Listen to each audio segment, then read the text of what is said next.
welcome to a very, very chilly Liverpool financial district. A couple of my subscribers have commented on my black and white photography.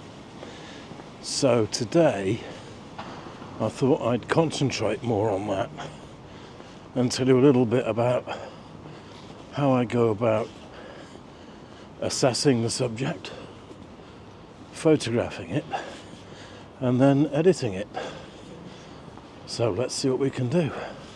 I've deliberately come down here because it's a Saturday, and of course, with this being the financial district, most of the office workers are off for the weekend. So it's normally very quiet down here, which is a bonus for me, both filming and taking stills. Now there's two ways of looking at what we call black and white photography. First of all, it's very rarely black and white. Nearly every image that you see is consisting of blacks and whites, but also varying shades of grey. So is black and white an accurate description? Not really. Neither is monochrome, if you think about it, because monochrome means one colour, and that can be anything.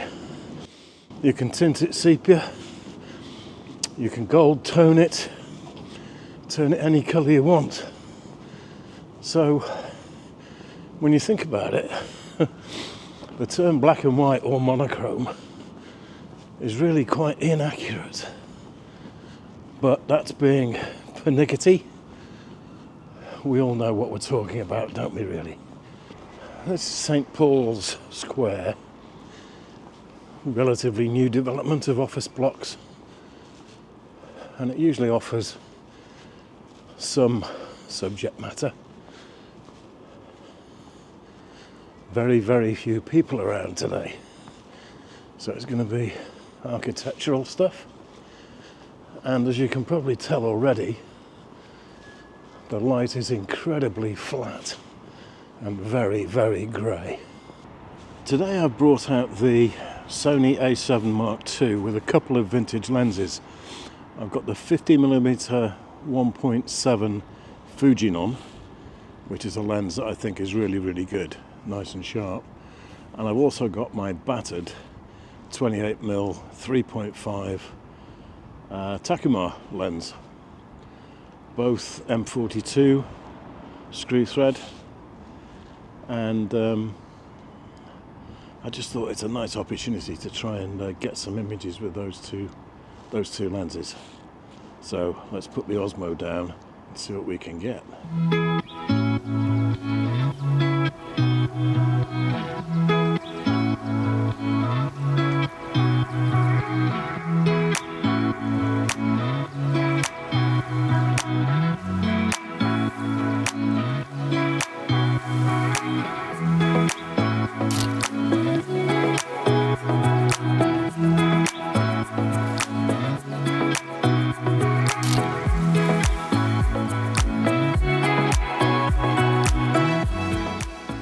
Behind me there you can see Clark's Basin building, which used to stand on the Liverpool to Leeds or Leeds to Liverpool Canal, whichever way around you want to call it.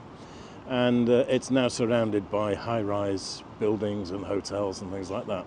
So I'm going to try and get a photograph of it. Now what I'm doing this morning is shooting the same shot in both neutral colour profile and the Sony black and white profile, because I want to hopefully, when we get back to the house, show you the difference between a black and white shot taken using the camera profiles and a black and white shot after it's been edited in whatever software you prefer to use. So let's get some shots of Clark's Basin building.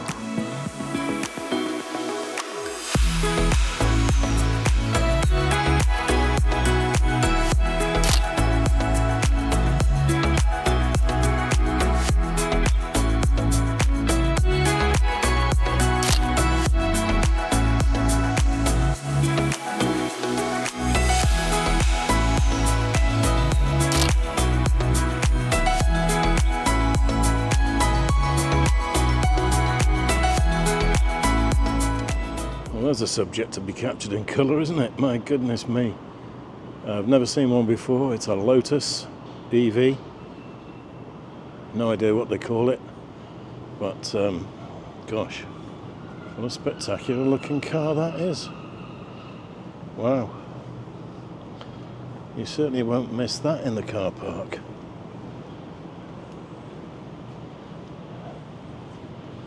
So now, because it is absolutely freezing out here and I can no longer feel my fingers, I'm going to head back home, and the rest of this video will be in front of the Mac. Well, there you are. I hope he did a reasonable job taking you around the financial district. It was a short outing, in all seriousness. It was a really, really cold day yesterday. But what we're going to do now is, you're already fed up with seeing this ugly mug, so we're going to jump straight onto the Mac and I'll talk you through my editing process for black and white or monochrome or whatever the hell you want to call it. So here we are on the Mac, and at the moment I've got On1 Photo Raw 2024 edition opened. This is an alternative to Adobe's Lightroom, I guess, in as much as you can create your photo library and collate all your images. As you can see down the left hand side, all my folders on my C drive are in here, and for those of you that might have an interest, you'll see that a lot of my filing system is based around the locations where the photos were taken. So, for example, we have Port Sunlight over here, Roman Chester. On the occasions when I review a particular lens or a camera, for example, like the Spotmatic, then the images are filed in a separate folder for them. But the majority of my filing is based around the locations where the images were taken.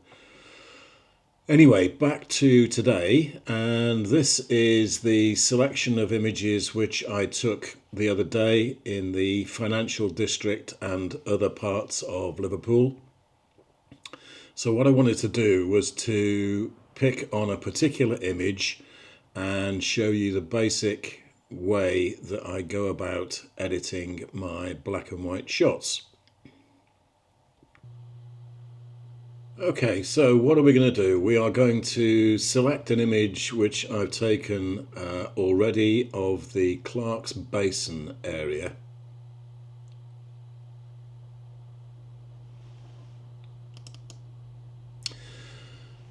Now, with the way that most digital cameras work, if you engage the black and white profile, then they are saved as a JPEG. I have my cameras normally set up to capture both a RAW file plus JPEG.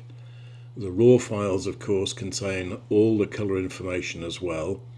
The black and white images are JPEG only, so this is straight out of camera. Nothing's been done to it whatsoever, and on a personal basis, I find these to be very drab and really quite muddy looking. Now, I'm not going to claim this is in any way, shape or form a fantastic image. There's a lot about it which I don't like, and we'll address those issues in due course. But to start off with, what I want to do is to improve the tonal range in the shot, because with black and white, that is the main thing that you are concerned about. Once you've established subject, which normally involves things like shapes and tonal ranges, then you need to work on the actual dynamics within the image itself. So because this looks very drab and muddy, particularly on this left hand side over here, we're going to address that first of all.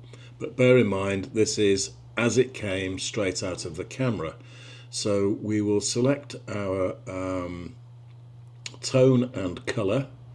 The editing tools are on the right hand side down here, split up into the various sections. To start off with, I'm going to increase the exposure slightly. I think the camera was slightly confused with that very bright grey sky. Now, by increasing the contrast, all we're doing really is lightening the whole thing, and we're also burning out even more this horrendous sky on the right hand side, which I absolutely hate and I want to get rid of, but we'll leave it in for now. The left hand side has improved slightly, but it's still a little bit on the dark side, so I'm going to increase the shadows. Now, normally when I increase shadows, I always feel that it diminishes the blacks. So to counterbalance that, we're going to put in some black. Just gives it a bit more life and a bit more lift and a bit more depth. Now I think we're starting to get somewhere. We can, of course, tone down the highlights. I do want to keep detail in the concrete panels of the hotel in the background and in the paving stones here. So that's not bad. I'm not concerned about the sky at all. There's no detail in it, so we're going to get rid of it altogether. I would have liked to get, or rather I would have liked to have kept, the Clark's Basin built in 1792 up here, but by cropping it I'm not going to be able to keep that in, so it's no big deal. I'd far rather get rid of this sky than keep the right hand end of this inscription up here. So we're going to select the crop tool. We're going to keep it in the original format, and I'm going to crop right in to the edge of that tall building in the background. Something like that. I want to keep the base in.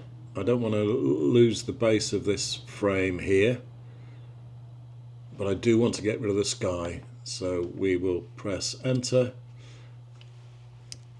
bring it back up to normal size.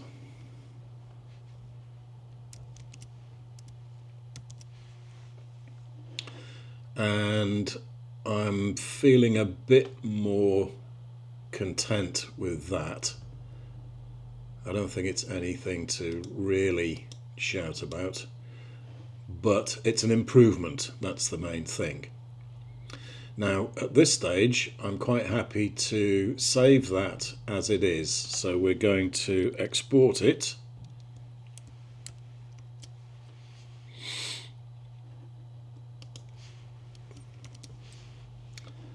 And we will call it Clark's for YouTube.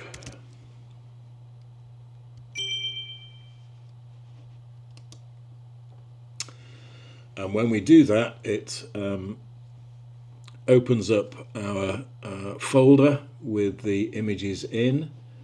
And if I double click on it now, there it is.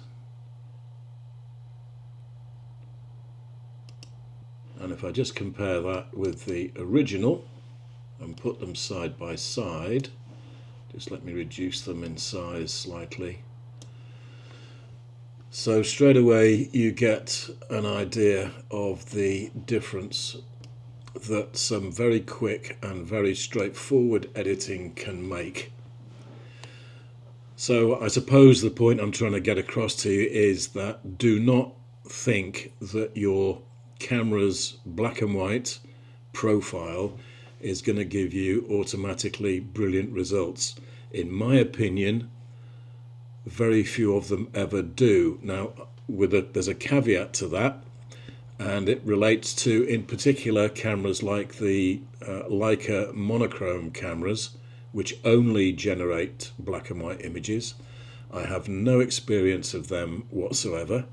If anybody watching this has owned one or does use one, then please give me your opinions and let me know how much tinkering you need to do in post-production in order to improve the images. I'd be fascinated to get people's opinions on that. Anyway, for what it's worth, that is my preferred result over the original shot as taken. The biggest difference is in the tonal range We've got a lot more detail on this left-hand side of the hotel building in comparison to the original camera shot, and by cropping it we've got rid of this horrendous bit of sky on the right hand side. So that is part one, if you like, of my editing of black and white photos. Nothing magical, nothing complicated, and it's all very, very subjective. As individuals, anybody watching this may well decide on doing something completely different with this particular shot. You can work on it for hours, literally, but I think for this exercise we're going to leave it as is. So I am going to close this down now and close this one down. Now I'm not going to worry about on one photo raw again for the time being, so I'm going to close that down. Clarks for YouTube. So now, instead of me doing anything else in on one or Affinity, which I use all the time, I tend to swap between the two software programs depending on the end result that I'm looking for. But a third one that I use a lot, particularly for black and white, is the Nik Collection Silver FX Pro. Now I'm only using an ancient version of it. It's Nik Collection 3. I think the latest iteration is number 7. You do have to pay for this. I was fortunate enough to get a free download when it was still in an earlier version. So to open it, I use it as a standalone, but if you pay for the particularly the latest versions, you can include it within Affinity Photo and also Adobe Photoshop and I think Lightroom. I use this as a standalone. Don't ask me why, but I just prefer to use it like this. So we'll right click on the image and we're going to open it with Silver FX Pro 3.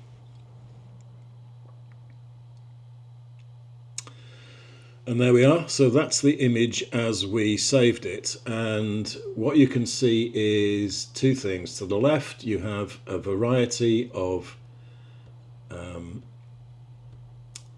alterations already baked in so that you can choose one of these as you see fit. There are various ones. And then on the right hand side you have your editing controls so that you can fine tune the end result. Now a lot of these I do not use. I don't often go for high contrast. It really wouldn't suit this particular image. I do quite often go for high structure, which is quite good. That's the harsh version and this is the smooth version. Not bad. High key, more suited to portraits and things like that rather than architectural shots like this, so I don't often use that.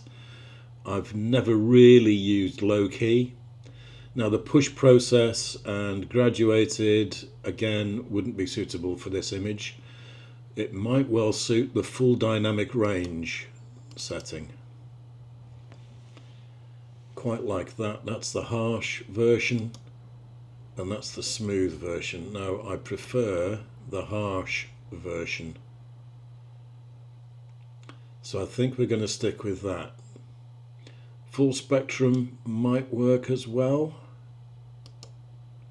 No, I'm going to go with the full dynamic range smooth. As I say, purely a very personal decision. Some of you may like this, some of you may not. So I'm going to be saving that. I will save that as, yeah, we'll just do a straightforward save. And now I am going to open it in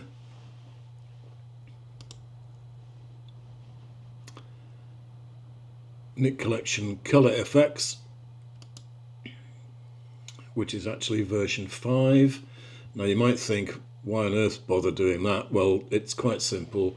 I've just baked in my plain white borders in here, so I will do a straightforward save for that.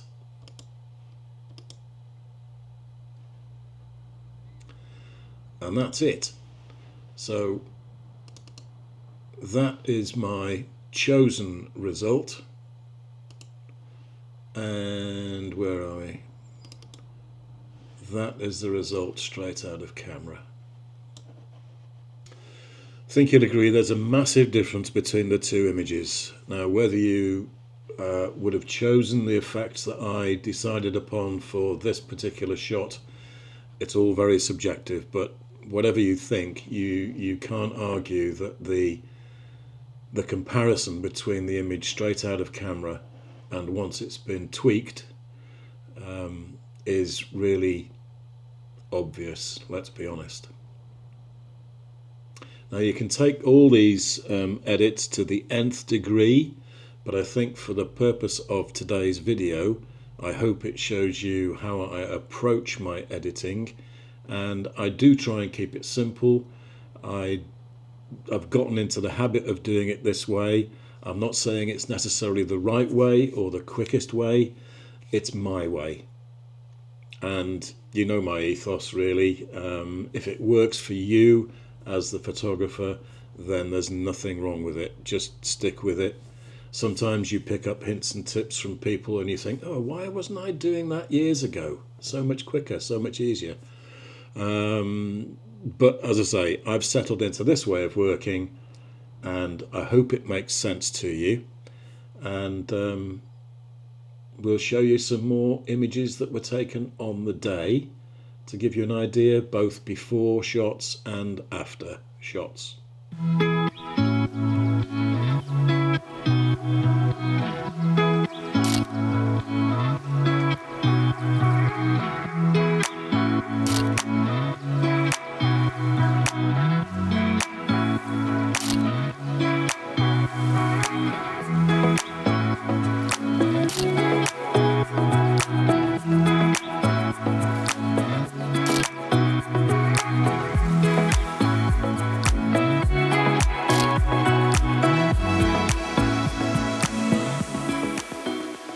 9 times out of 10, if I play around and convert a colour image to black and white, it's because I'm not satisfied with the colour image.